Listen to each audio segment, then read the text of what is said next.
साथियों नमस्कार। इस वीडियो में हम लोग विद्यालय शिक्षण की व्यवस्थाएं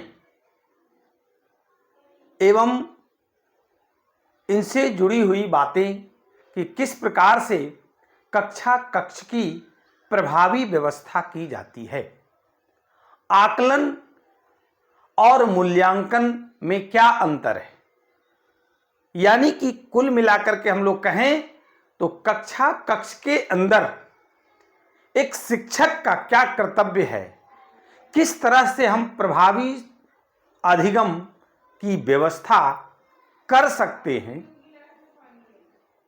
पोर्टफोलियो किस प्रकार से तैयार करते हैं, प्रगति पत्रक का क्या जरूरत है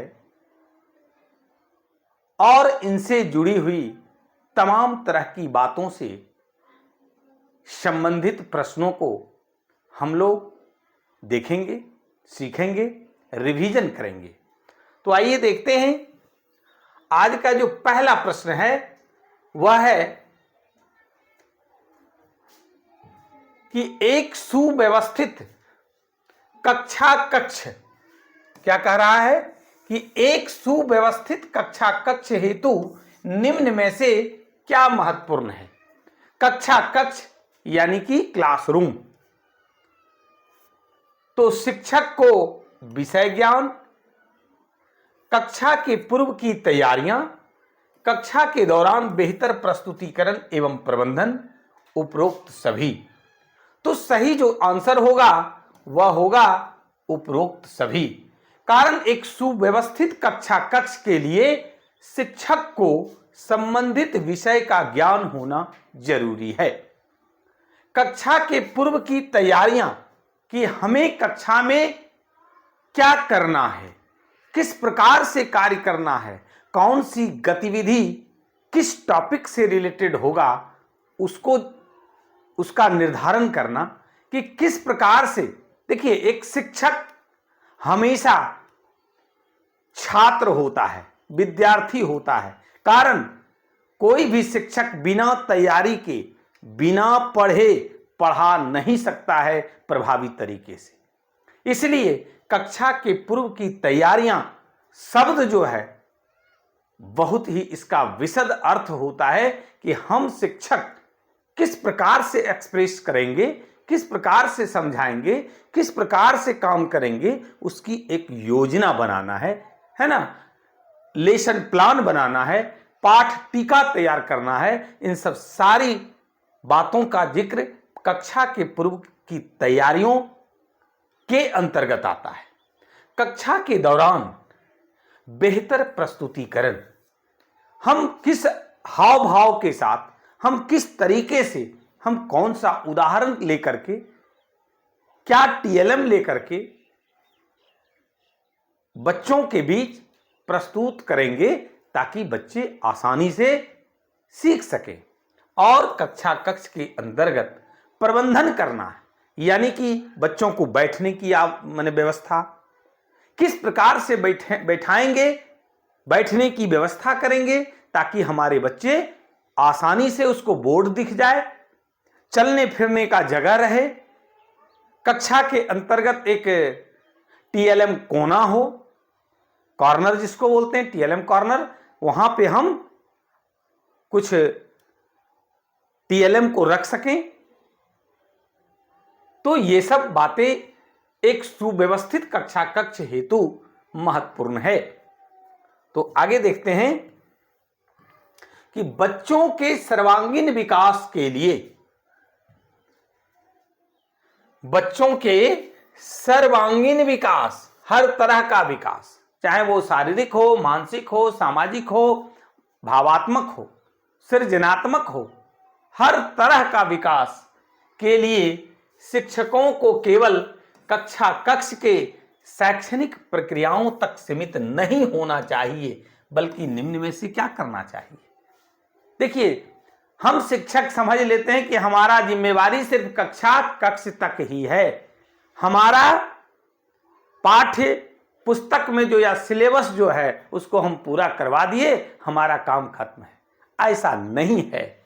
तो इसके अलावे क्या है, तो विद्यार्थियों को पाठ्य सहगामी क्रियाओं में शामिल करना, बेहतर वातावरण निर्माण के लिए सदैव तत्पर रहना, या फिर ए और बी दोनों, या इनमें से कोई नहीं। तो इसका सही आंसर होगा ए और बी दोनों, यानी कि बच्चों के सर्वांगीण विकास के लिए कक्षा कक्ष के अलावे एक शिक्षक को क्या करना चाहिए, विद्यार्थियों को पाठ्य सहगामी क्रियाओं में भी शामिल करना चाहिए, चाहे वो खेल कूद हो, नृत्य हो, गायन हो, वादन हो, प्रयोगशाला में जाकर के वह जब प्रयोग करता है तो वो है ना, ये सब क्रियाओं में उसको विद्यार्थी को शामिल करना चाहिए। ये शिक्षक का कर्तव्य है, तभी बच्चे का सर्वांगीण विकास संभव हो सकेगा।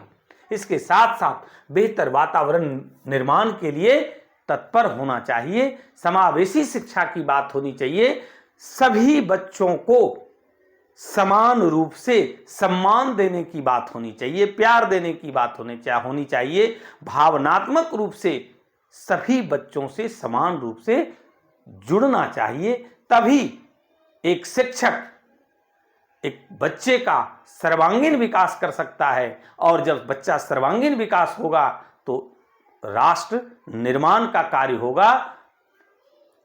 तो आइए, इसका आंसर होगा ए और बी दोनों। आगे बढ़ते हैं। एक ऐसी भौतिक व्यवस्था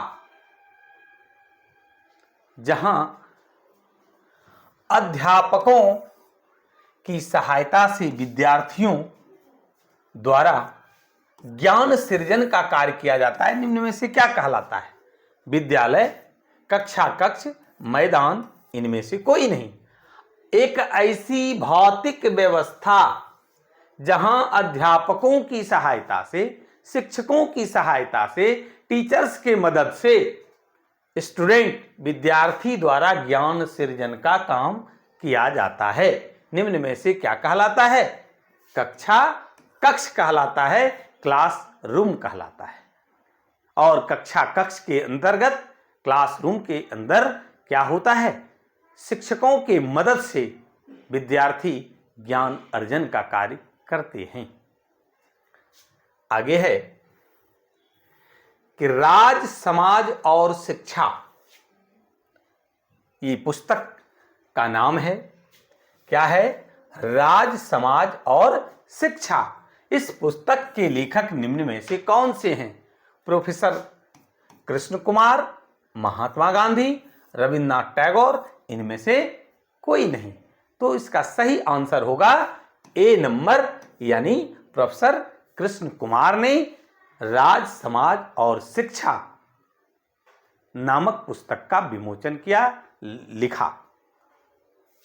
आगे आइए। डी स्कूलिंग सोसाइटी एक पुस्तक है जिसका नाम है डी स्कूलिंग सोसाइटी। और इस पुस्तक के लेखक कौन हैं? महात्मा गांधी, इवान इलिच, रविन्द्रनाथ टैगोर, इनमें से कोई नहीं। तो इवान इलिच महोदय के द्वारा डी स्कूलिंग सोसाइटी नामक पुस्तक लिखा गया।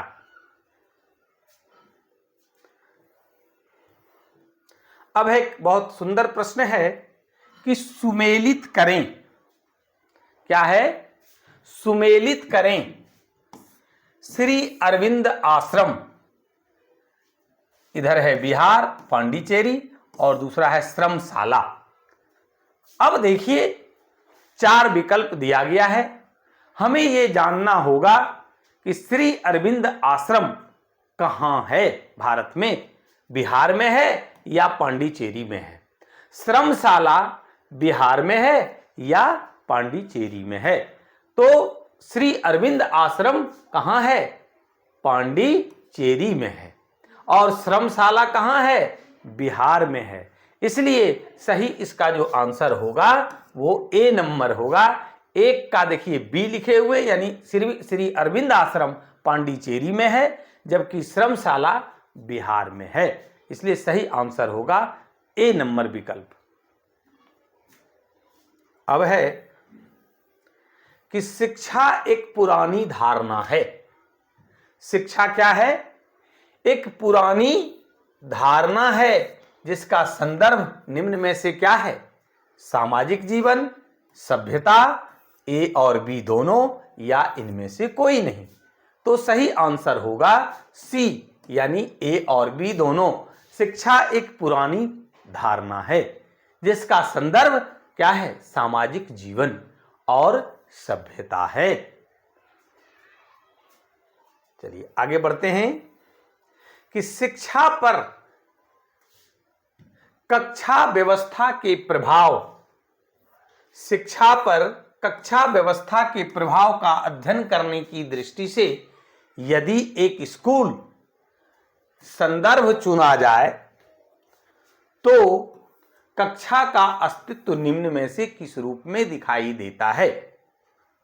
स्कूल को सीढ़ीनुमा ढांचा प्रदान करने वाली व्यवस्था, बच्चों के एक निश्चित समूह को शेष स्कूल से अलग करने वाला, या फिर ए और बी दोनों, या इनमें से कोई नहीं।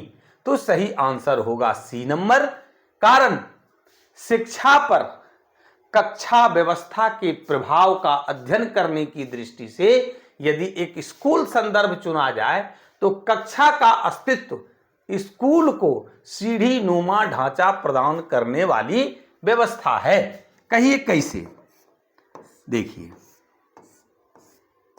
ये जो हम लोग देख रहे हैं इसके ऊपर भी जाएंगे। ये मान लीजिए कि कक्षा 1 है, ये 2 है, ये 3 है, 4 है, 5 है। इस तरह से हम लोग आगे बढ़ते चले जाते हैं। तो इसमें क्या है कि स्कूल को सीढ़ीनुमा ढांचा प्रदान करने वाली व्यवस्था है। दूसरी बात कि बच्चों के एक निश्चित समूह को शेष स्कूल से अलग करने वाला। मान लीजिए कि कक्षा 1 की अगर बात हो रही है तो कक्षा 1 के बच्चे बाकी बच्चों से अलग हैं। अगर कक्षा 3 की बात, क्लास 3 की बात हो रही है तो 3 के जो बच्चे हैं स्कूल के 1, 2, 4 और 5 के बच्चे से बिल्कुल अलग कर देता है। एक समूह है जिसमें कि समान आयु के बच्चे, समान सोच, समान विचारधारा, समान मानसिक स्थिति, समान शारीरिक स्थिति के बच्चों को एक कक्षा में क्या किया जाता है? समूहित करने का काम किया जाता है। चलिए आगे है कि स्कूल को सीढ़ीनुमा ढांचे में बिठाने वाली व्यवस्था के रूप में निम्न में से किस उद्देश्य के तहत काम करती है? अभी जिस पर हम लोग बात कर रहे थे कि सीढ़ीनुमा व्यवस्था जो होता है क्लास 1, 2, 3, 4, 5 और इसके ऊपर, तो उसके उद्देश्य क्या, कौन सा उद्देश्य है? कक्षा के बच्चों का अन्य कक्षाओं के बच्चों से अलगाव पैदा करना, ज्ञान को काल्पनिक वार्षिक खंडों में बांट देना, बच्चे के विकास को सांचे में ढालना, सामाजिक वर्ग विभाजन का पूर्व संस्कार बच्चे को देना, या फिर उपरोक्त सभी। तो इसका सही जो आंसर होगा वो है उपरोक्त सभी। क्या है? उपरोक्त सभी। कारण अभी जो हम लोग देख रहे थे स्कूल को सीढ़ीनुमा ढांचे में बिठाने वाली जो व्यवस्था है, इस व्यवस्था के रूप में कौन सा उद्देश्य के तहत काम करती है? आखिर सभी को एक क्लास 1, 2, 3, 4, 5 इस तरह से सीढ़ीनुमा जो व्यवस्था है इसके बनाने के पीछे उद्देश्य क्या है?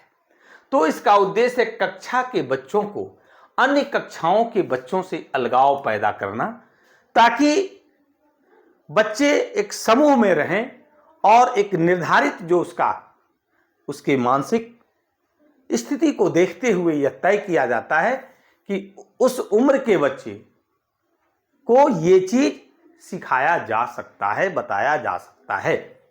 ज्ञान को काल्पनिक वार्षिक खंडों में बांटना।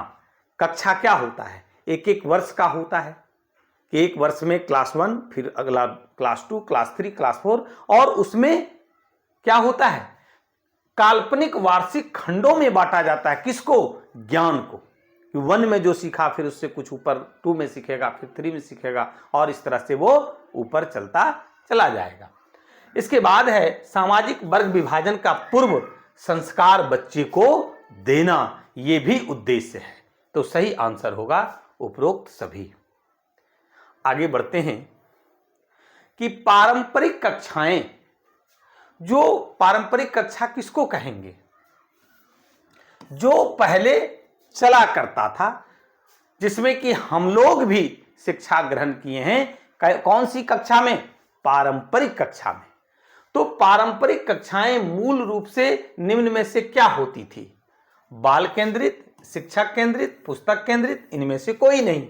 उस समय शिक्षक केंद्रित था। टीचर जो है वो क्या होते थे? सेंटर में होते थे और टीचर सेंटर्ड पढ़ाई होती थी। शिक्षक बोलते जाते थे, विद्यार्थी चुपचाप सुनते जाते थे। जो शिक्षक ने कहा विद्यार्थी वो सुन लिया। विद्यार्थी को काम कर करके देखने की आजादी नहीं थी, स्वतंत्रता नहीं थी। बच्चे करके नहीं सीख सकते थे। शिक्षक जो कहते थे वही विद्यार्थी सुन लेते थे। तो इसका आंसर होगा शिक्षक केंद्रित। नवाचार की सबसे बड़ी चुनौती निम्न में से क्या है? बहुत ही इंपॉर्टेंट प्रश्न है कि नवाचार की सबसे बड़ी चुनौती निम्न में से क्या है। क्योंकि अभी हम लोग चर्चा कर रहे थे पारंपरिक शिक्षा की। परंपरागत तरीके से जो पुराना पद्धति से जो दिया जाता था, शिक्षक को सेंटर मान करके शिक्षक केंद्रित जो शिक्षा दी जाती थी, जस्ट उसके उलट है नवाचार। नवाचार के बारे में, इनोवेशन के बारे में हम सभी जान रहे हैं कि नया नया जो प्रयोग होता है, नया नया जो मनोवैज्ञानिकों के द्वारा, शिक्षाविदों के द्वारा शिक्षा के क्षेत्र में जो खोज किया जाता है कि बच्चों को इस तरह से नहीं इस तरह से बताया जाना चाहिए, इस तरह से नहीं इस तरह से काम किया जाना चाहिए। शिक्षकों को भी अपने आप में उसमें परिवर्तन लाने की बात कही जाती है। तो उसके लिए चुनौती क्या क्या है? तो पाठ्य सहायक सामग्री का प्रयोग एवं शिक्षण हेतु उचित शिक्षण विधियों का चयन यह है, या फिर छात्रों को गतिविधियों के माध्यम से कक्षा सहभागिता को बढ़ाना, छात्रों को विभिन्न परियोजना कार्यों के माध्यम से करके सीखने की क्षमता विकसित करना, या उपरोक्त सभी। तो देखिए इसका जो सही जवाब होगा वह है उपरोक्त सभी। कारण नवाचार की जो सबसे बड़ी चुनौती है वह है कि पाठ सहायक सामग्री का प्रयोग एवं शिक्षण हेतु उचित शिक्षण विधियों का चयन करना, कि हम कौन सा विधि का चयन करें जिससे बच्चे खेल खेल में सीख ले, खुशनुमा माहौल में सीख ले, बच्चों को जरा सा भी कोई परेशानी का सामना करना नहीं पड़े, बच्चों को भारी तो लगे ही नहीं, बोझ शिक्षा लगे ही नहीं। छात्रों को गतिविधियों के माध्यम से कक्षा सहभागिता को बढ़ाना, यानी बच्चों को भी कक्षा में सहभागी बनाना, सीखने का भागीदार बनाना और खुद से करके सीखने का अवसर देना, यानी गतिविधियों के माध्यम से, है ना, उसको क्या करना है? कक्षा सहभागिता में छात्रों को शामिल करना है। छात्रों को विभिन्न परियोजना कार्यों के माध्यम से करके सीखने की क्षमता विकसित करना, ये सभी नवाचार का, इनोवेशन का चुनौती है। हर टॉपिक से रिलेटेड मैंने प्रश्न आपके बीच लाने का काम किया है, ताकि हम लोग ट्रेंड हैं, प्रशिक्षित हैं, और प्रशिक्षित हुए किन्हीं को 5 साल, किन्हीं को 7 साल, किन्हीं को 10 साल का समय बीत गया है। एक बार फिर से हम लोग ताजा हो लें, है ना। आगे का प्रश्न है कि एक अच्छी सुव्यवस्थित कक्षा कक्ष हेतु निम्न में से क्या महत्वपूर्ण है। देखिए हम लोग जो चैप्टर पढ़ रहे हैं, जो टॉपिक पढ़ रहे हैं, वो हमारा कार्य और कर्तव्य, जिम्मेवारी से रिलेटेड है। हम शिक्षक हैं, हमारा काम है मुख्य रूप से कक्षा कक्ष के अंदर या कक्षा बाहर को भी कक्षा कक्ष बना देना, है ना। तो यहां पर क्या बात हो रही है कि एक अच्छी सुव्यवस्थित कक्षा कक्ष के लिए निम्न में से क्या महत्वपूर्ण है। शिक्षक का विषय ज्ञान, कक्षा के पूर्व की तैयारियां, कक्षा के दौरान बेहतर प्रस्तुतीकरण एवं प्रबंधन, उपरोक्त सभी। ये प्रश्न लगता है रिपीट हो गया है, इसका सही आंसर होगा उपरोक्त सभी। इस पर चर्चा अभी हमने पहले भी किए थे।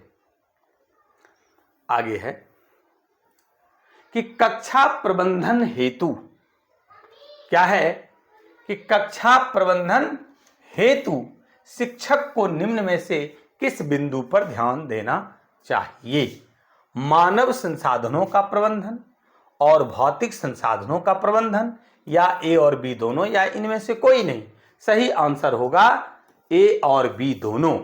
कक्षा कक्ष का प्रबंधन हेतु शिक्षक को किस बिंदु पर ध्यान देना चाहिए? तो मानव संसाधनों का प्रबंधन। कक्षा कक्ष में मानव संसाधन कौन है? तो विद्यार्थी और शिक्षक, इसका प्रबंधन होना चाहिए। भौतिक संसाधनों का प्रबंधन, भौतिक संसाधनों का प्रबंधन क्या हुआ? तो विद्यार्थियों के बैठने के लिए व्यवस्था अच्छे तरीके से होना चाहिए। उस कक्षा कक्ष में रोशनी यानी लाइट का प्रबंध होना चाहिए ताकि बच्चों को आसानी से कोई भी चीज देख सके। तीसरी बात है कि उस कक्षा कक्ष में हवा का प्रबंध होना चाहिए, है ना, यानी खिड़की का व्यवस्था होना चाहिए, पंखा का व्यवस्था होना चाहिए ताकि बच्चे के स्वास्थ्य पर कहीं प्रतिकूल प्रभाव ना पड़े और बच्चे आसानी से अधिगम का कार्य कर सके। तो सही आंसर होगा ए और बी दोनों। आगे है कि मानव संसाधनों के प्रबंधन के अंतर्गत कक्षा कक्ष में उपलब्ध घटक निम्न में से कौन सा है? शिक्षक, विद्यार्थी, ए और बी दोनों, इनमें से कोई नहीं। तो सही जवाब होगा ए और बी दोनों, क्योंकि अभी हम चर्चा किए थे कि मानव संसाधन के प्रबंधन, तो मानव संसाधन कक्षा कक्ष के अंतर्गत दो हैं, एक शिक्षक और दूसरा विद्यार्थी। तो इसलिए दोनों आंसर होगा, ये भी शिक्षक और विद्यार्थी दोनों।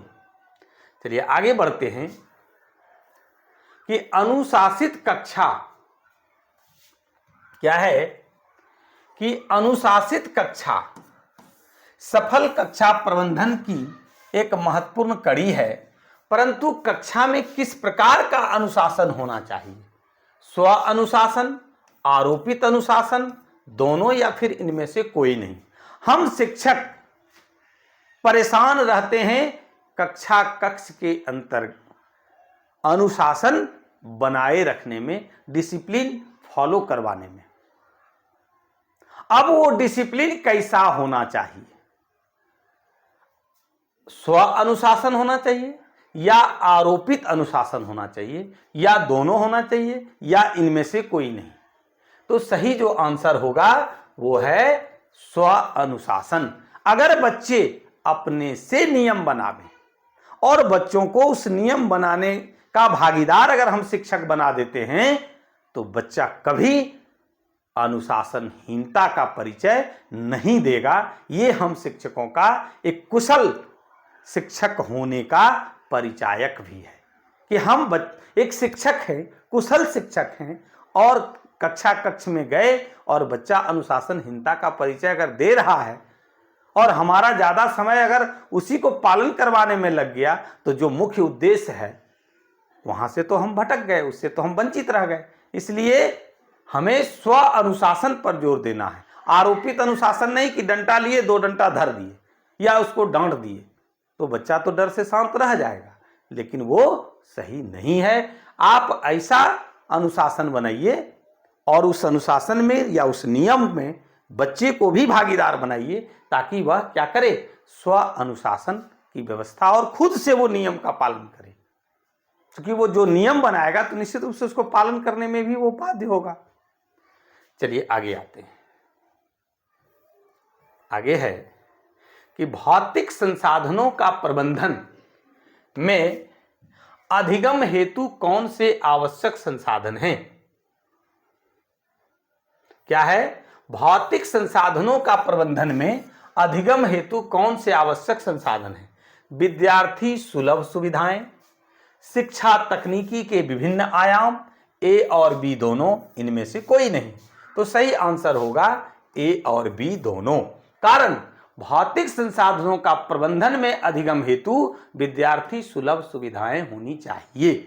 विद्यार्थियों के लिए बैठने की व्यवस्था होनी चाहिए, रोशनी की व्यवस्था होना चाहिए, हवा का व्यवस्था होनी चाहिए। शिक्षा तकनीकी के जो विभिन्न आयाम हैं उससे जोड़ने की आवश्यकता है। इसलिए सही आंसर होगा सी नंबर। आगे बढ़ते हैं। सीखने की वैसी प्रक्रिया, सीखने की वैसी प्रक्रिया जिसमें बच्चे सहज स्वभाव से सहमत होते हुए आगे सीखने के लिए प्रेरित हों, चाहे वह खेल के माध्यम से हो या किसी क्रियाकलाप के माध्यम से करके सिखाने की प्रक्रिया हो, निम्न में से क्या कहलाता है? शिक्षक केंद्रित शिक्षा, बाल केंद्रित शिक्षा, दोनों या फिर इनमें से कोई नहीं? तो सही आंसर होगा बाल केंद्रित शिक्षा। यानी कि बच्चे को, चाइल्ड को सेंटर में रखिए और तब जो सिखाने की प्रक्रिया होती है उसको क्या कहते हैं? बाल केंद्रित शिक्षा। और बाल केंद्रित शिक्षा सीखने की वैसी प्रक्रिया है जिसमें बच्चे सहज स्वभाव से सहमत होते हुए करके देखता है, वह आगे सीखने के लिए प्रेरित हो, चाहे वह खेल के माध्यम से हो या फिर क्रियाकलाप के माध्यम से करके सीखने की प्रक्रिया हो, गतिविधि के माध्यम से, परियोजना के माध्यम से, खेल के माध्यम से वह करके सीखता है, वो उस शिक्षा को बाल केंद्रित शिक्षा कहते हैं। आगे बढ़ते हैं। बाल केंद्रित शिक्षा में शिक्षक की भूमिका, बाल केंद्रित शिक्षा में शिक्षक की भूमिका किस रूप में होती है? सलाहकार, मार्गदर्शक, संसाधनों के प्रबंधक, परिस्थितियों के सृजनकर्ता या फिर उपरोक्त सभी? तो इसका सही आंसर होगा उपरोक्त सभी। हम शिक्षकों को अपने आप में सोच को बदलने की आवश्यकता है, क्योंकि नवाचार शिक्षा की बात हो रही है, शिक्षा में नवाचार आया है, इनोवेशन आया है, तो हमें इनोवेट होने की जरूरत है, हमें अपने सोच बदलने की जरूरत है कि बाल केंद्रित शिक्षा शिक्षक केंद्रित शिक्षा नहीं है। औपचारिक शिक्षा, ये जो पुराना जो चल रहा था परंपरागत शिक्षा, उसकी बात नहीं हो रही है। हम 2024 की बात कर रहे हैं, तो वहां पर बाल केंद्रित शिक्षा की बात हो रही है, जहां एनईपी 2020 के अनुसार काम हो रहा है, एनसीएफ 2005 के अनुसार काम हो रहा है, बीसीएफ 2008 के अनुसार काम किया जा रहा है, आरटी 2009 के अनुसार काम किया जा रहा है। तो ऐसे में शिक्षक एक सलाहकार है, मात्र सलाह देने वाला, मार्गदर्शक है, मार्गदर्शन करने वाला, संसाधनों का प्रबंधक है, मैनेजर है, संसाधन का मैनेजमेंट करने वाला है ना, परिस्थितियों का सृजन करता है। इसलिए आंसर होगा उपरोक्त सभी। आगे बढ़ते हैं कि बाल केंद्रित शिक्षण के लिए निम्न में से क्या आवश्यक है? अधिगम के लिए उचित वातावरण, उत्साह और समूह एवं संसाधनों की आवश्यकता, हल की सहायता, मार्गदर्शन या निर्देशन या फिर उपरोक्त सभी? तो इसका जो सही आंसर होगा वो है उपरोक्त सभी। कारण बाल केंद्रित शिक्षण के लिए अधिगम के लिए उचित वातावरण की आवश्यकता होती है, उत्साह और समूह एवं संसाधनों की आवश्यकता होती है। बच्चों उत्साहित रहें, बच्चे को समूहित करके सिखावें, ताकि समूह में वो एक दूसरे से बात करके, एक दूसरे से वो तर्क वितर्क करके, जिसमें कि सोचने की शक्ति उसमें वृद्धि होती है, करके सीखने की का अवसर उसे उपलब्ध होता है। हल की सहायता आप करिए, मार्गदर्शन या निर्देशन का कार्य करिए, है ना। तो ये हुआ बाल केंद्रित शिक्षण के लिए ये सब आवश्यक है। आगे बढ़ते हैं। हम लोग देख रहे हैं कि बाल केंद्रित शिक्षण की विशेषता क्या है, किस प्रकार से हम शिक्षकों को अपने आप में परिवर्तन लाते हुए जो शिक्षक केंद्रित शिक्षा हम लोग खुद ग्रहण किए हैं, लेकिन बच्चों को अब कैसा शिक्षा देना है? बाल केंद्रित शिक्षा देने की बात होनी चाहिए। तो बाल केंद्रित उपागम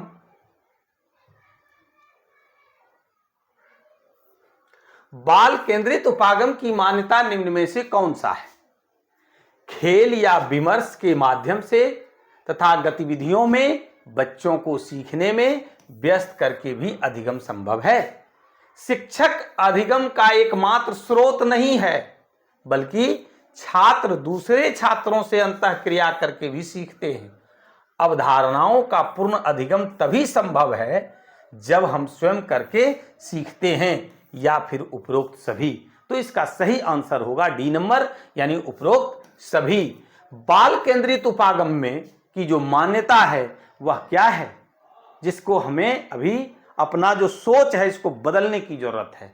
यह सोच लाना है कि खेल या विमर्श के माध्यम से तथा गतिविधियों में बच्चों को सीखने में व्यस्त करके भी अधिगम संभव है। ऐसा नहीं सिर्फ हम जब पढ़ाएंगे बच्चा किताबी ज्ञान ले लेगा, वो रट करके आपको सुना देगा या परीक्षा में 4 लाइन लिख देगा, बच्चा सीख लिया।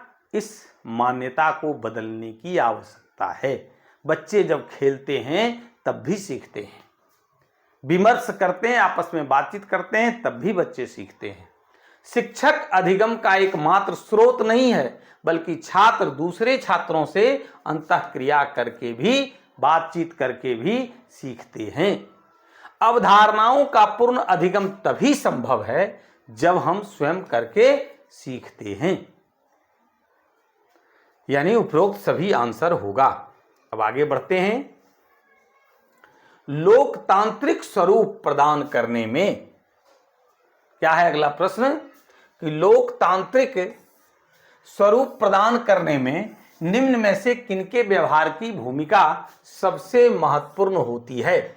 शिक्षक की, विद्यार्थी की, अभिभावक की, या इनमें से कोई नहीं? तो लोकतांत्रिक स्वरूप प्रदान करने की बात हो रही है। तो लोकतांत्रिक स्वरूप कौन प्रदान करेंगे? विद्यार्थी, अभिभावक या शिक्षक? तो आंसर होगा शिक्षक। यानी लोकतांत्रिक स्वरूप प्रदान करने में शिक्षक के व्यवहार की भूमिका क्या होती है? सबसे महत्वपूर्ण होती है। यानी समावेशी शिक्षा की बात होनी चाहिए। किसी बच्चे को अधिक या किसी को कम सम्मान देने की बात नहीं होनी चाहिए, यानी सबको समान रूप से सम्मान देने की बात होनी चाहिए।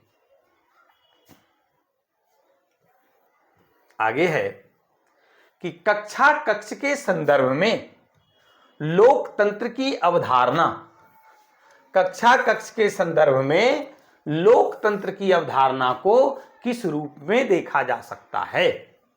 विद्यार्थी के संदर्भ में लोकतंत्र, या शिक्षक के संदर्भ में लोकतंत्र, या ए और बी दोनों? तो सही आंसर होगा ए और बी दोनों। कारण कक्षा कक्ष के संदर्भ में अगर हम देखेंगे, सिर्फ कक्षा के अंदर की बात हो रही है, और वहां पर अगर लोकतंत्र की अवधारणा देखेंगे तो हमें किस अर्थ में दिखेगा? विद्यार्थी के संदर्भ में और शिक्षक के संदर्भ में लोकतंत्र। आगे है, बड़ा ही इंपॉर्टेंट प्रश्न है कि दिवा स्वप्न के लेखक कौन हैं इनमें से? गीजूभाई बधेका, मारिया मांटेसरी, रविन्द्रनाथ टैगोर, महात्मा गांधी? तो इसका जो सही आंसर होगा वो गीजूभाई बधेका है। और दिवा स्वप्न के बारे में, गीजूभाई बधेका के बारे में हम लोग पूर्व के वीडियो में विस्तार पूर्वक सीख चुके हैं, है ना? तो दिवा स्वप्न के लेखक कौन है? गीजूभाई बधेका। आगे बढ़ते हैं कि पाठ योजना, लेसन प्लान बनाते हैं हम लोग, तो पाठ योजना का जो पारंपरिक स्वरूप में क्रांतिकारी बदलाव लाने की जरूरत है। जो हम लेसन प्लान बनाते हैं, पाठ योजना जो बनाते हैं, शिक्षक केंद्रित जो शिक्षा दी जा रही थी, अब उसको ये बाल केंद्रित देना है। इसलिए पाठ योजना के पारंपरिक स्वरूप में क्रांतिकारी बदलाव लाने की जरूरत है, जिसके नए स्वरूप में निम्न में से कौन सी अवधारणाओं को बढ़ावा दिया जा सकता है? बाल केंद्रित शिक्षा, लोकतांत्रिक सोच, सृजनशीलता, आलोचनात्मक शिक्षण शास्त्र या फिर उपरोक्त सभी, है ना।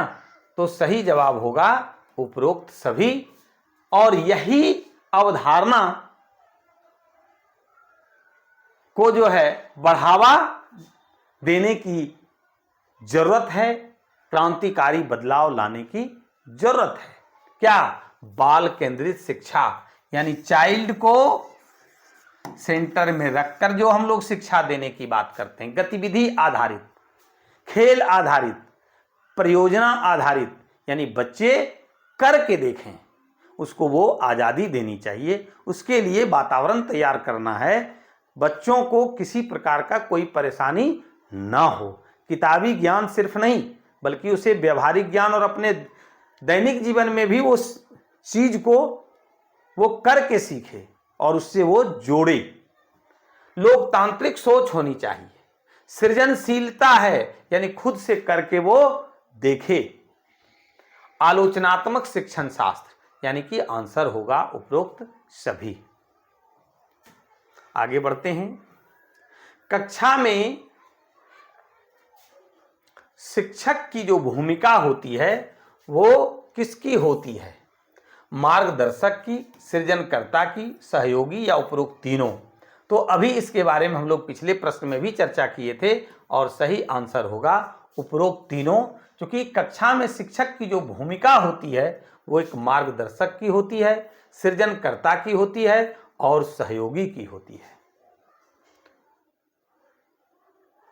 चलिए आगे बढ़ते हैं।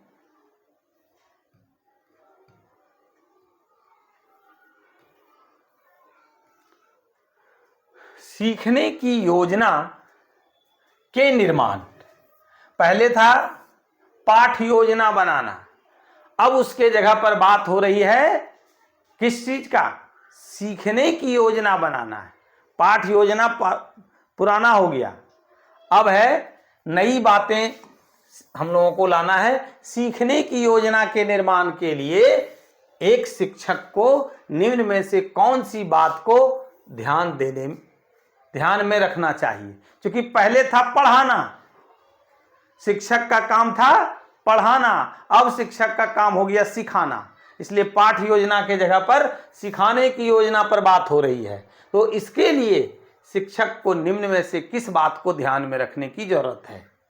कक्षा में चर्चा किए जाने वाले विषय वस्तु के संबंध में बच्चों एवं शिक्षक का पूर्व अनुभव क्या है? पढ़ाए जाने वाले विषय की प्रकृति कैसी है? पढ़ाए जाने वाले के लिए चयनित पाठ की प्रकृति तथा स्वरूप क्या है? बच्चों को पढ़ाया जाने वाला विषय वस्तु क्यों महत्वपूर्ण है? या फिर उपरोक्त सभी? सही आंसर होगा उपरोक्त सभी।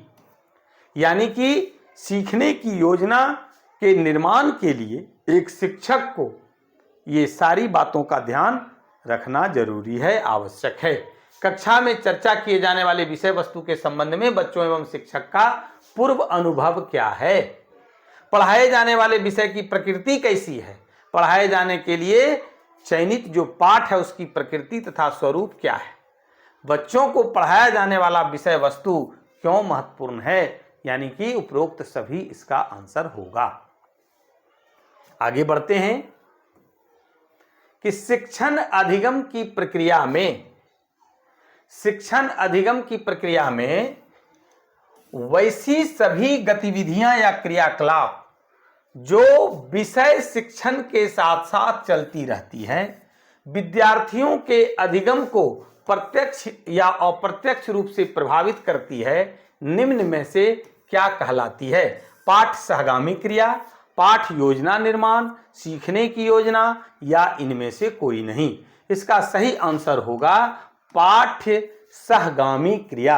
यानी क्लास के साथ साथ, पढ़ने के साथ साथ जो चलने वाली क्रिया होती है उस क्रिया को पाठ सहगामी क्रिया कहते हैं, है ना। पाठ सहगामी क्रिया क्या है? तो शिक्षण अधिगम की प्रक्रिया है जिसमें वैसी सभी गतिविधियां तथा क्रियाकलाप जो विषय शिक्षण के साथ साथ चलते रहती है तथा विद्यार्थियों के अधिगम को प्रत्यक्ष और अप्रत्यक्ष रूप से प्रभावित करती है। आगे बढ़ते हैं। पाठ सहगामी क्रिया से रिलेटेड ही प्रश्न है। देख लीजिए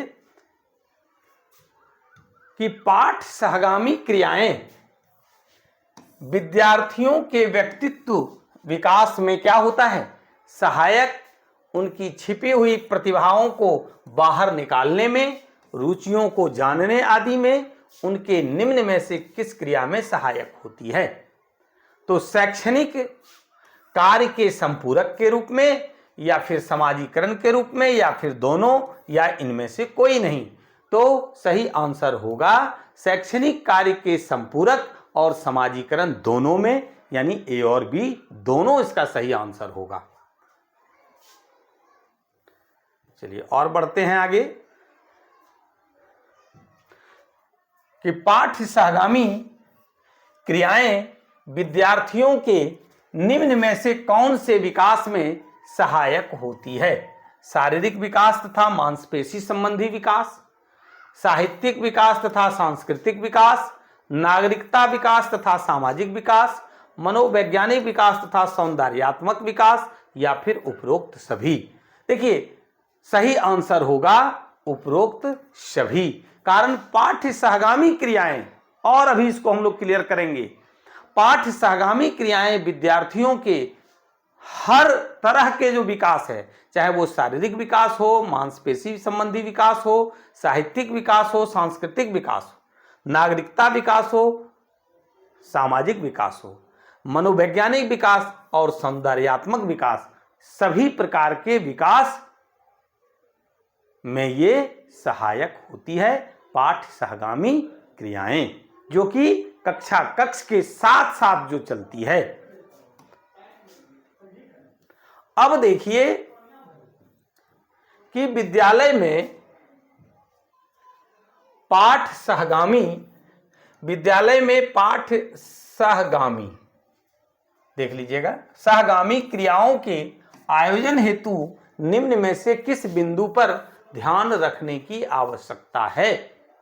तो गतिविधियों के आयोजन हेतु समय तथा स्थान की उपलब्धता, यह है, या फिर उपलब्ध समय तथा संसाधनों के अधिकतम उपयोग हेतु स्थान, न्यायपूर्ण ढंग से क्रियाकलापों का चुनाव, सुझावों का प्रावधान, या उपरोक्त सभी। तो सही आंसर होगा उपरोक्त सभी। कारण विद्यालय में पाठ सहगामी क्रियाओं के आयोजन हेतु ये सभी बिंदु जो है, सभी विधा जो है वो आवश्यक है। क्या क्या है, तो गतिविधियों के आयोजन हेतु समय तथा स्थान की उपलब्धता। अब जो उपलब्ध समय है और संसाधन है उसके अधिकतम उपयोग हेतु स्थान निर्धारण करना, न्यायपूर्ण ढंग से क्रियाकलापों का चुनाव करना और उसमें सभी बच्चों की भागीदारी सुनिश्चित करना, और सुझाव का भी प्रावधान देना, बच्चों को सुझाव का भी प्रावधान करना है। इसलिए सही आंसर होगा उपरोक्त सभी। आगे है कि गतिविधि आधारित अधिगम करके सीखने वाला है ना। तो गतिविधि आधारित अधिगम से विद्यार्थी में कौन से गुणों का विकास होता है? सीखने की प्रवृत्ति, आत्मविश्वास, वैज्ञानिक दृष्टिकोण, जिज्ञासा, या उपरोक्त सभी। सही आंसर होगा उपरोक्त सभी, क्योंकि गतिविधि आधारित अधिगम से, गतिविधि आधारित शिक्षण से बच्चों में सीखने की प्रवृत्ति में वृद्धि होती है, बच्चों में आत्मविश्वास आता है, बच्चों में वैज्ञानिक दृष्टिकोण डेवलप करता है और जिज्ञासा आता है ना। सीखने की इच्छा में वृद्धि होती है। कारण जब बच्चे कुछ करके देखते हैं और वह करने में जो सफल हो जाते हैं तो उसको प्रोत्साहन मिलता है, और जब प्रोत्साहन मिलता है तो उसके अंदर आत्मविश्वास बढ़ता है कि हमने जो किया वह सही किया, यानी हम भी कुछ कर सकते हैं। और इस तरह से करने से उसके अंदर क्या होता है, वैज्ञानिक दृष्टिकोण का भी विकास होता है कि ऐसा करने से ऐसा होता है। और ये जब तीनों हुआ तो उसके अंदर जिज्ञासा होता है कि आगे और कुछ करें ताकि इससे और हमें कुछ मिलेगा, तो फिर हमारी प्रशंसा होगी, हम प्रोत्साहित किए जाएंगे। इस तरह की बातें होती है। आगे आइए कि भाषा विकास के संदर्भ में अब आइए कि अभी तो हम लोग गतिविधि आधारित यानी पाठ सहगामी क्रिया की बात कर रहे थे। अब एक एक करके हम लोग देखेंगे कि अगर भाषा संबंधी विकास करना है, भाषा विकास के संदर्भ में अगर बात करना है, तो पाठ सहगामी क्रिया के अंतर्गत या गतिविधि कौन कौन से कराएंगे ताकि बच्चों में भाषा विकास हो जाए। तो वाद विवाद, प्रतियोगिता या गीत गाना, निबंध प्रतियोगिता या पहेलियां सुनाना, कहानियां कहना या कविता वाचन, अंतराक्षरी खेलना या फिर उपरोक्त सभी। तो इसका सही आंसर होगा उपरोक्त सभी। देखिए, भाषा विकास के संदर्भ में जो पाठ सहगामी क्रिया है जिससे भाषा विकास होगा, उसके लिए वाद विवाद प्रतियोगिता या फिर गीत गाने से, निबंध प्रतियोगिता या पहेलियां सुनाने से, कहानियां कहना या कविता वाचन से, या फिर अंतराक्षरी खेलने से विकास संभव है। ये पाठ सहगामी क्रिया कराने से बच्चों में भाषा विकास हो सकता है। चलिए आगे बढ़ते हैं हम लोग कि शारीरिक विकास के संदर्भ में। अभी हम लोग भाषा विकास देखे, अब आ गया शारीरिक विकास के संदर्भ में पाठ सहगामी क्रिया निम्न में से कौन सा है जिससे कि शारीरिक विकास हो, है ना। दौड़ना और झूलना, तैरना और खेल खेलना, फिसलना और पीटी करना, उछलना और उछालना, उपरोक्त सभी। तो इसका जो सही आंसर होगा वह उपरोक्त सभी होगा। शारीरिक विकास के संदर्भ में जो पाठ सहगामी क्रिया है वह दौड़ना और झूलना है, तैरना और खेल खेलना है, फिसलना और पीटी करना है, उछलना और उछालना है। ये क्या है? शारीरिक विकास के संदर्भ में पाठ सहगामी क्रिया है जिसका आयोजन करके बच्चों में क्या कर सकते हैं? शारीरिक विकास कर सकते हैं। आगे है कि सामाजिक एवं नैतिक विकास के संदर्भ में, है ना। अब कैसा विकास की बात हो रही है? सामाजिक एवं नैतिक विकास के संदर्भ में पाठ सहगामी क्रिया निम्न में से कौन सा हो सकता है? दूसरों की सहायता करना, दूसरों के साथ प्रेम का व्यवहार करना, बड़ों का आदर करना, सामाजिक कार्यों में रुचि लेना, या फिर उपरोक्त सभी। तो इसका सही आंसर होगा उपरोक्त सभी, है ना। क्योंकि सामाजिक एवं नैतिक विकास के संदर्भ में जो पाठ सहगामी क्रिया है वह है कि दूसरों की सहायता करना, दूसरों के साथ प्रेम का व्यवहार करना, बड़ों का आदर करना, है ना, फिर सामाजिक कार्यों में रुचि लेना, और उपरोक्त सभी आंसर है इसका। आगे बढ़ते हैं हस्त कौशल के विकास में। हाथ से कुछ करने का विकास, हस्त कौशल के विकास के संदर्भ में पाठ सहगामी क्रिया कौन सा है? रेखा चित्र बनाना, मूर्ति कला, रंगोली निर्माण प्रतियोगिता, खिलौने, गुड़िया, मुखौटे इत्यादि बनाना, या उपरोक्त सभी? आंसर होगा उपरोक्त सभी। क्योंकि हस्त कौशल के विकास के संदर्भ में जो पाठ सहगामी क्रिया है ये सभी है। यानी रेखा चित्र बनाने से, मूर्ति कला बनाने से, रंगोली निर्माण प्रतियोगिता करने से, खिलौने बनाने या गुड़िया बनाने या मुखौटे बनाने से क्या होता है? हस्तकला, हस्त कौशल के विकास बच्चों में हो पाता है। आगे बढ़ते हैं। अब है गणित विषय के लिए क्या करेंगे, जो कि क्या होगा? गणित विषय वस्तु के लिए पाठ सहगामी क्रिया कौन सा है ताकि बच्चे गणित सीख सके आसानी से खेल खेल में। तो गणितीय गीत लिखना, गणितीय खेल करना, गणितीय पहेलियों का निर्माण करना, या फिर व्यवहार से संबंधित खेल, या उपरोक्त सभी। तो आंसर होगा उपरोक्त सभी। कारण कि गणितीय विषय विकास के लिए, गणित सिखाने के लिए साधारण भाषा में तो गणित का गीत लिखने से, गणितीय खेल खेलने से, गणितीय पहेलियों का निर्माण करने से और व्यवहार से संबंधित खेल खेलने से, यानी ये पाठ सहगामी क्रिया को अगर अपनाते हैं तो गणित विषय वस्तु में बच्चे का विकास हो सकता है।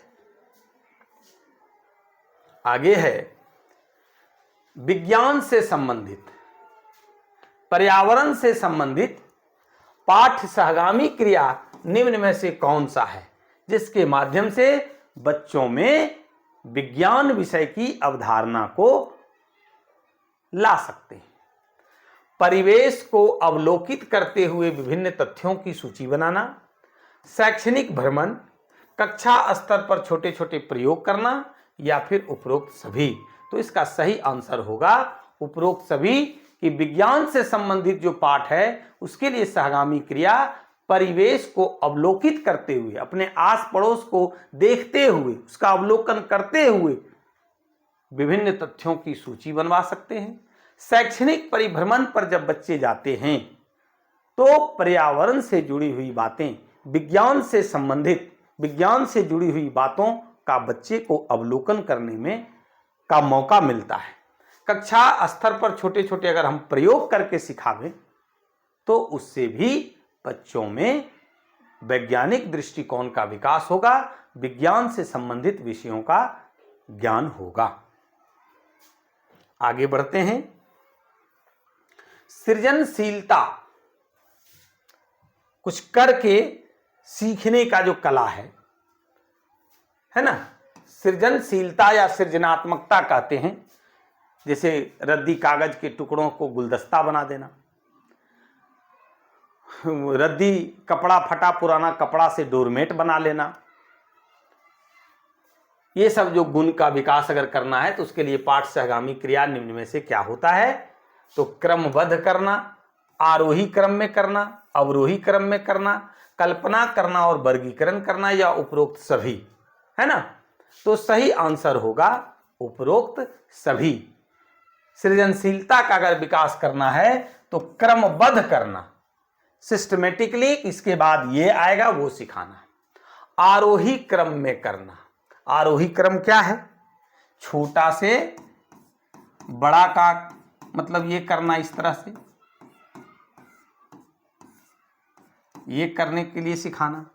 अवरोही क्रम में सिखाना, यानी बड़ा से छोटा, जो सबसे बड़ा है वह सबसे पहले और जो सबसे छोटा है वो सबसे बाद में। कल्पना करना या फिर वर्गीकरण करना, उसको क्लासिफाइड करना, ये सब जो पाठ सहगामी क्रिया है इससे बच्चों में सृजनशीलता का विकास होता है। आगे बढ़ते हैं। सत्य कथन की पहचान करें।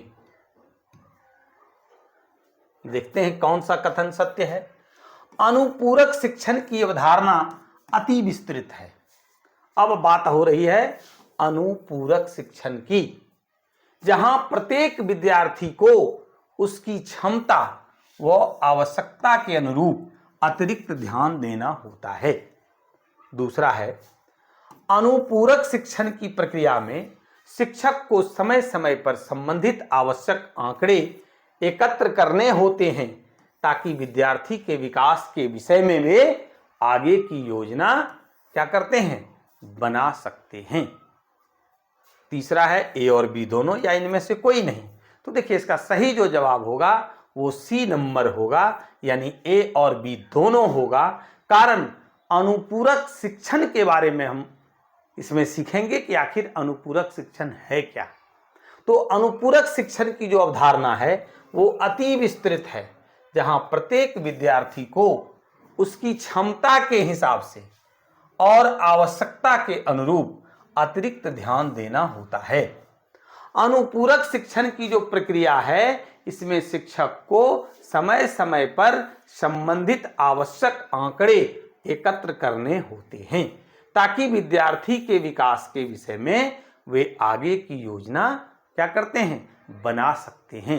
ये अनुपूरक शिक्षण के विषय में हम लोग जानकारी ग्रहण किए और आंसर सही जो होगा वो सी नंबर, ए और बी दोनों होगा।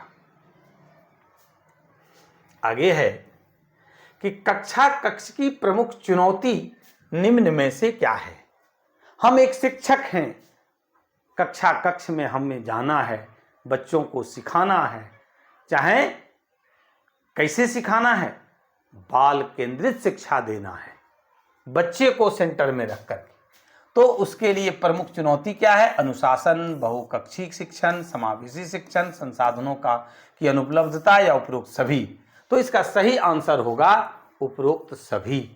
हम एक शिक्षक हैं, हर चुनौती का सामना करते हुए हमें क्या करना है? शिक्षण का कार्य करना है, अधिगम का कार्य करना है। तो उसमें जो है अनुशासन भी एक प्रमुख चुनौती है, जिस पर अभी पहले चर्चा हो रही थी। बहुकक्षी शिक्षण यानी कि एक ही कक्षा में, एक ही कक्षा कक्ष में, एक ही कमरे में एक से अधिक वर्ग के बच्चे बैठते हैं। वहां दो कारण हो सकता है, शिक्षक का अभाव या फिर भौतिक संसाधन यानी कमरा का अभाव। अगर कमरा का अभाव है तो बहुत सारे एक से अधिक वर्ग के बच्चे एक कमरे में बैठते हैं, या कमरा है शिक्षक ही नहीं है, तो उस स्थिति में भी एक ही कमरे के अंदर एक से अधिक वर्ग के बच्चे बैठते हैं, या अलग अलग भी कक्षा में बैठे हुए बच्चे हैं, लेकिन शिक्षक एक ही शिक्षक को बार बार पढ़ाना, हर क्लास में जाके पढ़ाना पड़ रहा है। तो इस तरह का चुनौती है। समावेशी शिक्षण, समावेशी शिक्षण हम लोग जान रहे हैं, पिछले वीडियो में हम लोग इसके पर विशेष चर्चा हुई थी कि या तो वो शारीरिक अपंगता वाले बच्चे हैं, या उपेक्षित वर्ग के बच्चे हैं, गरीब परिवार के बच्चे हैं, प्रथम पीढ़ी के बच्चे हैं, जो जिनके माता पिता या कोई उसके परिवार में पहले कभी शिक्षा ग्रहण नहीं किया था, शिक्षा के उनके माता पिता या अभिभावक को शिक्षा की महत्ता के विषय में कोई जानकारी नहीं है। वैसे बच्चों को भी एक साथ बैठा करके समान रूप से उसके साथ व्यवहार करके समान रूप से सम्मान देते हुए, प्यार देते हुए शिक्षण का कार्य करना है। संसाधन की भी अनुपलब्धता है, शौचालय की व्यवस्था नहीं है, तो पेयजल की व्यवस्था नहीं है, रोशनदान की व्यवस्था नहीं है, कमरे की व्यवस्था नहीं है, या विद्यालय जैसे तैसे है। हर स्थिति परिस्थिति में हमें क्या करना है? बच्चों को प्रभावी शिक्षण देना है। आगे बढ़ते हैं। सत्य कथन की पहचान करें। अब आइए आकलन और मूल्यांकन से रिलेटेड प्रश्न है। आकलन क्या है, मूल्यांकन क्या है, इससे संबंधित अवधारणा के विषय में हम लोग जानेंगे। आकलन का तात्पर्य उन प्रक्रियाओं से है जो अधिगमकर्ता की उपलब्धियों, अधिगमकर्ता किसको बोलते हैं? सीखने वाले को, विद्यार्थी को, की उपलब्धियों को निरंतर मापने के लिए किया जाता है। आकलन का उद्देश्य हमेशा बच्चों की शैक्षणिक प्रगति की जानकारी एवं उनके स्तर में सुधार होता है। आकलन के माध्यम से सीखने में आने वाली कठिनाइयों का पता लगाया जाना चाहिए ताकि उचित समाधान भी किया जा सके। आकलन के द्वारा यह तय किया जाता है कि अधिगमकर्ता की क्षमता किस हद तक विकसित हुई है, या फिर उपरोक्त सभी। तो इसका सही आंसर होगा उपरोक्त सभी। ये प्रश्न से हम क्या सीख रहे हैं कि आखिर आकलन है क्या, आकलन क्यों जरूरी है? तो आकलन हो या मूल्यांकन हो, इससे सिर्फ बच्चे के विषय में नहीं जानकारी प्राप्त होता है, बच्चे के साथ साथ हम शिक्षक भी अपना आकलन करते हैं कि हमने कितना प्रभावी विधि द्वारा, प्रभावी तरीके से, प्रभावी प्रक्रिया को अपना करके बच्चों को सिखाने का काम किया, बच्चा कितना हद तक सीखा, और अगर नहीं सीखा यानी कि हमारे में कहीं ना कहीं दोष है, हम प्रभावी शिक्षण का कार्य, प्रभावी अधिगम का कार्य नहीं कर पाए। इसलिए आकलन सिर्फ दूसरों का नहीं होता है, आकलन से हमें अपने आप के विषय में भी जानकारी मिलती है। इसलिए देखते हैं कि आकलन का तात्पर्य उन प्रक्रियाओं से है, उन क्रियाओं से है जो अधिगमकर्ता यानी विद्यार्थी की उपलब्धियों को निरंतर मापने के लिए किया जाता है। आकलन हम जैसे अभी हम आपको कुछ बता रहे हैं, इसका जो फीडबैक हम लेंगे कि हम जिनको बता रहे हैं वो कितना सीख रहे हैं, और इसकी जानकारी लेना ही क्या हो गया, आकलन हो गया। आकलन का उद्देश्य हमेशा बच्चों की शैक्षणिक प्रगति की जानकारी एवं उनके स्तर में सुधार से होता है। आकलन के माध्यम से सीखने में आने वाली जो कठिनाइयां हैं उन कठिनाइयों को भी पता लगता है, और अगर पता लग गया तो उसका उचित समाधान भी कर पाते हैं। आकलन के द्वारा यह तय किया जाता है कि अधिगमकर्ता की क्षमता किस हद तक विकसित हुई है, बच्चे कहां से कहां तक आए हैं। इसलिए सही आंसर होगा उपरोक्त सभी। आगे बढ़ते हैं कि निम्न में से सत्य कथन की पहचान करें। मूल्यांकन के माध्यम से न केवल विद्यार्थियों की प्रगति और उपलब्धियों का मापन किया जाता है, बल्कि अध्यापन के तरीकों के प्रभाव का भी मूल्यांकन किया जाता है। मूल्यांकन विद्यार्थियों की उपलब्धि के आकलन के साथ साथ पिछड़ रहे बच्चों के लिए शिक्षण योजना निर्माण में भी मार्गदर्शक का काम करता है। मूल्यांकन शिक्षा प्राप्ति के क्रम में आने वाली समस्याओं को दूर करने में सहायक होता है तथा शिक्षार्थियों की उपलब्धि में भी वृद्धि का माध्यम बन सकता है, या फिर उपरोक्त सभी। सही आंसर होगा उपरोक्त सभी। कारण अभी हम लोग आकलन के विषय में जाने और यहां पर मूल्यांकन के विषय में जानेंगे। मूल्यांकन का पहला जो धारणा था कि परीक्षा लेना, कॉपी पर लिखवा लेना, रटवा देना, वो लिखा, हम मार्क्स दे दिए और पास कर दिए, उसको बदलने की आवश्यकता है। आकलन के विषय में देखा, मूल्यांकन के विषय में बहुत बारीक अंतर है दोनों में। तो आकलन के विषय में देखा, अब मूल्यांकन के विषय में जानेंगे कि मूल्यांकन के माध्यम से न केवल विद्यार्थियों की प्रगति और उपलब्धियों का मापन किया जाता है, बल्कि अध्यापन के तरीकों के प्रभाव का मूल्यांकन किया जाता है। अपने आप को भी जांचा जाता है, बच्चे को भी देखा जाता है कि हमने जो दिया और जो जिस प्रक्रिया का अनुसरण किया वो प्रक्रिया क्या प्रभावी है, बच्चे उससे सीख पा रहे हैं या नहीं, ये हमें मूल्यांकन के द्वारा पता चल पाता है। मूल्यांकन विद्यार्थियों की उपलब्धि के आकलन के साथ साथ पिछड़ रहे बच्चों के लिए शिक्षण योजना निर्माण में भी मार्गदर्शन का काम करता है कि हमने बताया, हमारे कुछ बच्चे सीखे। क्योंकि वर्ग कक्ष में जो भी बच्चे हैं, ऐसा नहीं कि सबका मानसिक स्थिति समान है, उसका पारिवारिक पृष्ठभूमि समान है, आर्थिक दृष्टिकोण से समान है, सामाजिक दृष्टिकोण से समान है, धार्मिक दृष्टिकोण से समान है, ये संभव नहीं है। सब अलग अलग पृष्ठभूमि के बच्चे आते हैं, सीखने की जो क्षमता होती है वो भी अलग अलग होता है। लेकिन मूल्यांकन के माध्यम से हम ये जान पाते हैं कि कौन से बच्चे हमारे सीख रहे हैं, कौन से बच्चे पिछड़ रहे हैं। पिछड़ने वाले बच्चों के लिए हम क्या रणनीति बनाएं ताकि वो बच्चा भी हमारा सीख सके। मूल्यांकन शिक्षा प्राप्ति के क्रम में आने वाली समस्याओं को दूर करने में सहायक हो सकता है तथा शिक्षार्थियों की उपलब्धियों में भी वृद्धि का माध्यम बन सकता है। इसलिए आंसर होगा उपरोक्त सभी। आगे है कि निम्न में से किसका प्रयोजन निश्चय ही सीखने सिखाने की प्रक्रियाओं एवं सामग्री का सुधार करना है। निम्न में से किसका प्रयोजन निश्चय ही सीखने सिखाने की प्रक्रियाओं एवं सामग्री का सुधार करना है, उन लक्ष्यों पर पुनर्विचार करना है जो स्कूल के विभिन्न चरणों के लिए तय किए जाते हैं। आकलन, मूल्यांकन, ए और बी दोनों, इनमें से कोई नहीं।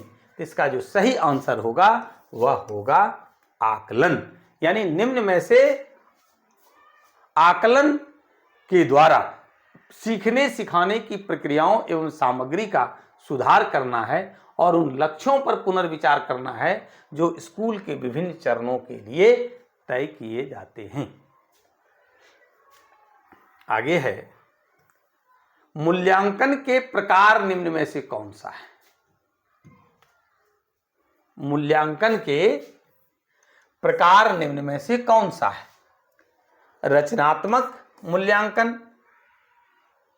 संकलनात्मक मूल्यांकन, कसौटी संदर्भित मूल्यांकन, आदर्श संदर्भित मूल्यांकन, सतत एवं व्यापक मूल्यांकन, सीसीई जिसको बोलते हैं, कंटिन्यूअस एंड कॉम्प्रिहेंसिव इवैल्यूएशन, या फिर उपरोक्त सभी। तो सही आंसर होगा उपरोक्त सभी। कारण मूल्यांकन के ये सारे क्या है, प्रकार है। रचनात्मक मूल्यांकन फॉर्मेटिव इवैल्यूएशन, संकलनात्मक मूल्यांकन समेटिव इवैल्यूएशन, कसौटी संदर्भित मूल्यांकन, आदर्श संदर्भित मूल्यांकन और सतत संदर्भित मूल्यांकन। सारे ये मूल्यांकन के प्रकार हैं, टाइप हैं। अब आइए आगे देखते हैं हर मूल्यांकन से रिलेटेड कुछ प्रश्न कि जब कोई शिक्षण प्रक्रिया अपनी प्रारंभिक या निर्माणावस्था में हो और उसका मूल्यांकन कर उसमें सुधार किया जा सके तो इस प्रकार के मूल्यांकन को क्या कहते हैं? संरचनात्मक मूल्यांकन, संकलनात्मक मूल्यांकन, कसौटी संदर्भित मूल्यांकन या इनमें से कोई नहीं। सही आंसर होगा संरचनात्मक मूल्यांकन। क्योंकि संरचनात्मक मूल्यांकन में शिक्षण प्रक्रिया अपनी प्रारंभिक या निर्माणावस्था में होती है और उसका मूल्यांकन कर उसमें सुधार किया जा सकता है। चलिए आगे है कि किसी भी शिक्षण प्रक्रिया में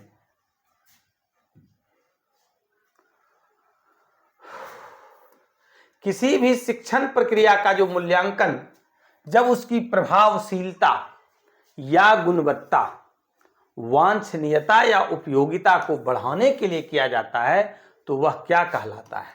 संरचनात्मक मूल्यांकन, संकलनात्मक मूल्यांकन, सतत एवं व्यापक मूल्यांकन या इनमें से कोई नहीं। तो इसका सही आंसर होगा संरचनात्मक मूल्यांकन। क्योंकि संरचनात्मक मूल्यांकन में शिक्षण प्रक्रिया का जो मूल्यांकन होता है उसकी प्रभावशीलता, गुणवत्ता या फिर उपयोगिता को बढ़ाने के लिए किया जाता है। आगे बढ़ते हैं कि निम्न में से सत्य कथन की पहचान करें। क्या है? रचनात्मक मूल्यांकन फॉर्मेटिव इवैल्यूएशन के माध्यम से विद्यार्थियों को उनकी क्षमता को पहचानने तथा उनकी उपलब्धि स्तर को बढ़ाने में मदद की जा सकती है। रचनात्मक मूल्यांकन के माध्यम से सीखने सिखाने में आने वाली विभिन्न समस्याओं की पहचान की जा सकती है तथा उनका उचित समाधान की जा सकती है। कि में दीर्घई होगा, ए और बी दोनों या इनमें से कोई नहीं। तो देखिए सही आंसर होगा ए और बी दोनों। यहां पर फॉर्मेटिव इवैल्यूएशन की बात हो रही है, रचनात्मक मूल्यांकन और उससे जुड़ी कहिए उसकी विशेषता की बात हो रही है कि रचनात्मक मूल्यांकन के माध्यम से विद्यार्थियों को उनकी क्षमता को पहचानने तथा उनकी उपलब्धि स्तर को बढ़ाने में मदद की जा सकती है। दूसरा है कि रचनात्मक मूल्यांकन के माध्यम से सीखने सिखाने में आने वाली विभिन्न समस्याओं की पहचान की जा सकती है तथा उनका समाधान भी किया जा सकता है। यहां पर होगा किया जा सकता है। चलिए आगे बढ़ते हैं कि निम्न में से सत्य कथन की पहचान करें। अब आ जाइए संकलनात्मक मूल्यांकन के विषय में, समेटिव इवैल्यूएशन के बारे में, कि किसी कोर्स के अंत में या कोर्स की इकाई के अंत में किया जाता है। जैसे कोई चैप्टर समाप्त होने के बाद या फिर वर्ष के अंत में पूरा सिलेबस पूरा होने के बाद, वार्षिक परीक्षा, अर्धवार्षिक परीक्षा या फिर मासिक परीक्षा, त्रैमासिक परीक्षा। संकलनात्मक मूल्यांकन का अभिप्राय अधिगम के उस आकलन से है जो एक निर्धारित समय पर बच्चों की समझ का पता लगाने तथा उसका प्रतिफल बताने के लिए किया जाता है। या फिर ए और बी दोनों या इनमें से कोई नहीं। देखिए सही आंसर होगा सी नंबर, ए और बी दोनों। ये संकलनात्मक मूल्यांकन, समेटिव इवैल्यूएशन की बात हो रही है, उसके बारे में, उसकी विशेषता के विषय में बातें हो रही है कि संकलनात्मक मूल्यांकन किसी कोर्स के अंत में या कोर्स के इकाई के अंत में किया जाता है। बिल्कुल सही है। संकलनात्मक मूल्यांकन का अभिप्राय अधिगम के उस आकलन से है जो एक निर्धारित समय पर बच्चों की समझ का पता लगाने तथा उसका प्रतिफल बताने के लिए किया जाता है। इसलिए सही आंसर होगा ए और बी दोनों। आगे है कि निम्न में से कौन सा कथन सत्य है ना? कसौटी संदर्भित मूल्यांकन द्वारा ज्ञान की निरपेक्ष स्थिति का पता चलता है। कसौटी संदर्भित मूल्यांकन में किसी कसौटी के संदर्भ में योग्यता का मूल्यांकन किया जाता है। ए और बी दोनों या इनमें से कोई नहीं। सही आंसर होगा सी नंबर। कारण कसौटी संदर्भित मूल्यांकन ये क्या है कि एक जैसे कॉलेज में एडमिशन लिया जाता है, क्या मार्क्स के बेसिस पर कि इतना % मार्क्स आया, इसी या इससे ऊपर है उसी का एडमिशन होगा, उसी का सिलेक्शन होगा। तो वो हो गया कसौटी संदर्भित मूल्यांकन। अभी जैसे सक्षमता परीक्षा जो लिया गया था, ये कसौटी संदर्भित मूल्यांकन था। कितना % जो लाएंगे वो क्वालिफाई हो जाएंगे, उससे नीचे वाले डिस्क्वालीफाई होंगे। तो कसौटी संदर्भित मूल्यांकन द्वारा क्या होता है, ज्ञान की निरपेक्ष स्थिति का पता चलता है। कसौटी संदर्भित मूल्यांकन में किसी कसौटी के संदर्भ में योग्यता का मूल्यांकन किया जाता है। ए और बी दोनों आंसर होगा। आगे है कि जब छात्रों की उपलब्धि की व्याख्या छात्रों के किसी समूह विशेष के संदर्भ में की जाती है तो उसे निम्न में से क्या कहते हैं? आदर्श संदर्भित मूल्यांकन, सतत एवं व्यापक मूल्यांकन, संकलनात्मक मूल्यांकन या इनमें से कोई नहीं। सही आंसर होगा आदर्श संदर्भित मूल्यांकन। चूंकि आदर्श संदर्भित मूल्यांकन में क्या होता है कि छात्रों की जो उपलब्धि की व्याख्या छात्रों के किसी समूह विशेष के संदर्भ में की जाती है, उसमें समूह बना करके और समूह विशेष के संदर्भ में किया जाता है ना, वो आदर्श संदर्भित मूल्यांकन कहलाता है। आगे बढ़ते हैं कि निम्न में से सत्य कथन की पहचान करें। क्या है? निम्न में से सत्य कथन की पहचान करें।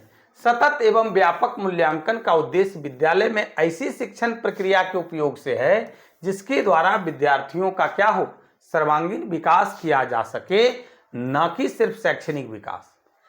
सतत एवं व्यापक मूल्यांकन का शाब्दिक अर्थ है सीखने के सभी क्षेत्रों का लगातार मूल्यांकन करना। सतत एवं व्यापक मूल्यांकन जितना बच्चों को सिखाने में कारगर है उतना ही शिक्षकों को अपने शिक्षण प्रक्रिया को समझने एवं परखने का मौका देता है, या फिर उपरोक्त सभी। तो इसमें जो सही आंसर होगा वो उपरोक्त सभी, जो ऊपर तीनों जो कथन दिया हुआ है वो तीनों सत्य है। और तीनों किसके बारे में है? सतत एवं व्यापक मूल्यांकन, सीसीई के बारे में है, कंटिन्यूअस एंड कॉम्प्रिहेंसिव इवैल्यूएशन। हम सभी साथी खूब बढ़िया तरीके से सतत एवं व्यापक मूल्यांकन की बात को समझते हैं। सतत मीन्स कंटिन्यूअस, लगातार, और व्यापक यानी समग्रता से सभी क्षेत्रों में। सिर्फ किताबी ज्ञान रट करके वो सुना दिया, लिख दिया, वहां तक नहीं, वो करके भी देखेगा। हर समय हर क्षेत्रों का मूल्यांकन उसमें किया जाता है। तो सतत एवं व्यापक मूल्यांकन सीसीई का उद्देश्य है कि विद्यालय में ऐसी शिक्षण प्रक्रिया का उपयोग से है जिसके द्वारा विद्यार्थियों का सर्वांगीण विकास किया जा सके, सभी क्षेत्रों में बच्चे विकास कर सके, न कि सिर्फ शैक्षणिक विकास, न कि सिर्फ कागजी कीड़ा बन जाए वो।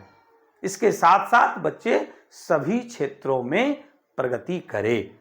सतत एवं व्यापक मूल्यांकन का जो शाब्दिक अर्थ होता है वो होता है सीखने के सभी क्षेत्रों का लगातार मूल्यांकन करना।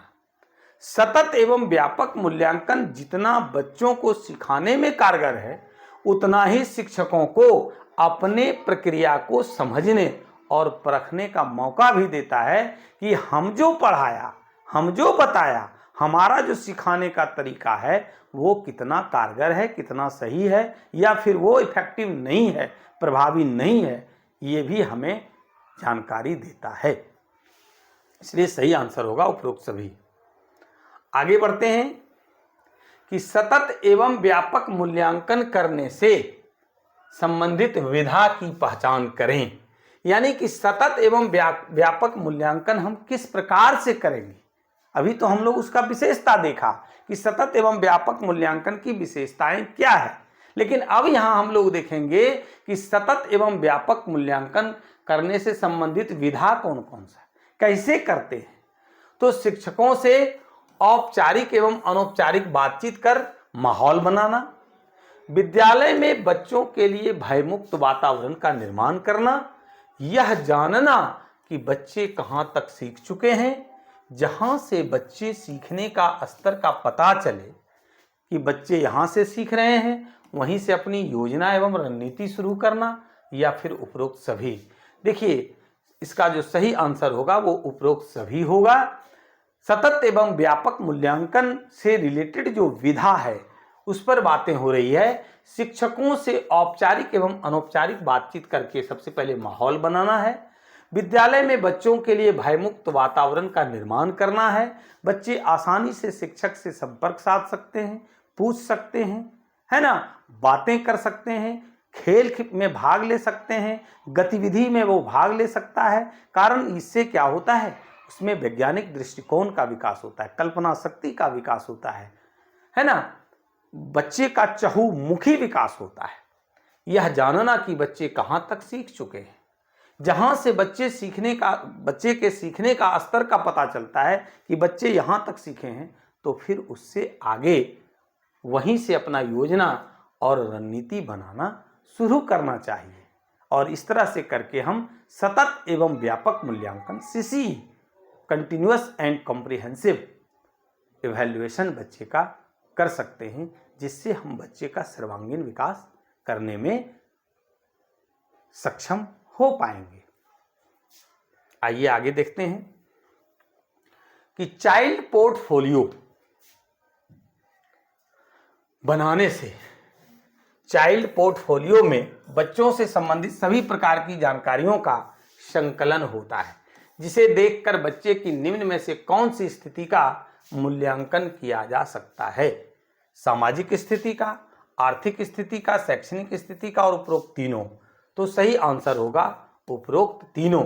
चाइल्ड पोर्टफोलियो जिसमें बच्चे के विषय में सारी जानकारियां दर्ज होती है, उसे देखकर हम शिक्षक बच्चे के सामाजिक स्थिति, बच्चे की आर्थिक स्थिति, बच्चे की शैक्षणिक स्थिति का आराम से मूल्यांकन कर सकते हैं, उसके बारे में जानकारी ग्रहण कर सकते हैं। आगे है कि आरटी 2009 राइट टू एजुकेशन 2009, इसके बाद है NCF 2005 national curriculum framework 2005, BCF 2008 Bihar curriculum framework 2008 को ध्यान में रखते हुए सतत एवं व्यापक मूल्यांकन सीसीई के तरीकों के लिए निर्मित सामग्री निम्न में से कौन सा है। शिक्षण सहयोग संदर्शिका, बच्चों का प्रगति पत्रक, विद्यालय का प्रगति पत्रक, या फिर उपरोक्त तीनों। तो सही आंसर होगा उपरोक्त तीनों यानी डी नंबर, है ना। आरटीई 2009 राष्ट्रीय पाठ्यचर्या की रूपरेखा 2005 और इसी के संदर्भ में बिहार का जो पाठ्यचर्या रूपरेखा 2008 है, इसको ध्यान में रखते हुए सतत एवं व्यापक मूल्यांकन के तरीकों के लिए जो निर्मित सामग्री है वो शिक्षण सहयोग संदर्शिका भी है, बच्चों का प्रगति पत्रक भी है और विद्यालय का प्रगति पत्रक, ये तीनों है। आगे बढ़ते हैं।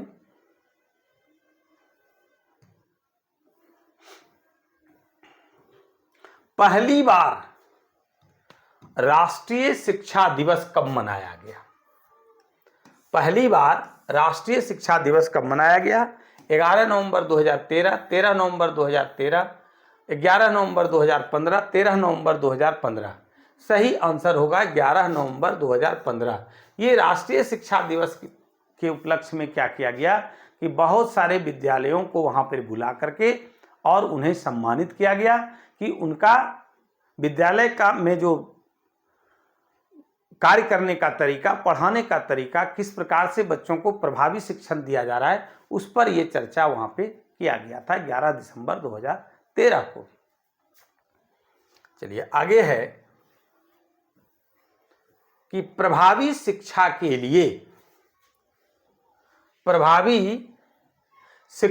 लिए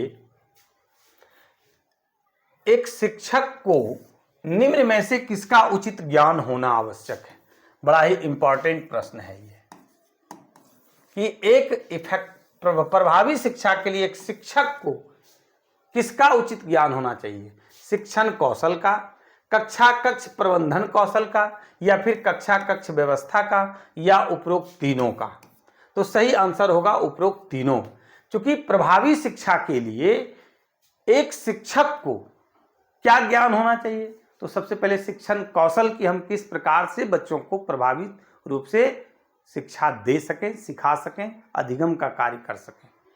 कक्षा कक्ष प्रबंधन कौशल, किस प्रकार से कक्षा की व्यवस्थाएं होनी चाहिए, किस प्रकार से बच्चे बैठें, आने जाने का व्यवस्था होना चाहिए, है ना। उसके बाद कक्षा कक्ष का व्यवस्था, यानी वहां पे रोशनी की व्यवस्था होनी चाहिए, हवा का व्यवस्था होना चाहिए, वायु की व्यवस्था होनी चाहिए, टीएलएम कॉर्नर होना चाहिए, बच्चे को स्पष्ट रूप से दिखे, कक्षा कक्ष का वातावरण जो हो वो बिल्कुल लोकतांत्रिक रूप में होना चाहिए, ताकि सभी बच्चे आसानी से पूछ सके, क्रिया कर सके, अंतःक्रिया कर सके, आपस में बातचीत कर सके, गतिविधि में सभी शामिल हो सके। इस प्रकार से हम प्रभावी शिक्षा दे सकते हैं। ये वीडियो कैसा लगा आप हमें कमेंट करके जरूर बताएंगे, क्योंकि आपका कमेंट का हमें इंतजार रहता है और उसी कमेंट्स के माध्यम से हम ऊर्जान्वित होते हैं। अगर वीडियो अच्छा लगा हो तो लाइक और शेयर जरूर करेंगे। जो लोग अभी तक चैनल पर नए हैं वो चैनल को जरूर सब्सक्राइब करें। आज की क्लास में बस इतना ही। सभी को जुड़ने के लिए बहुत बहुत शुक्रिया, बहुत बहुत शुक्रिया।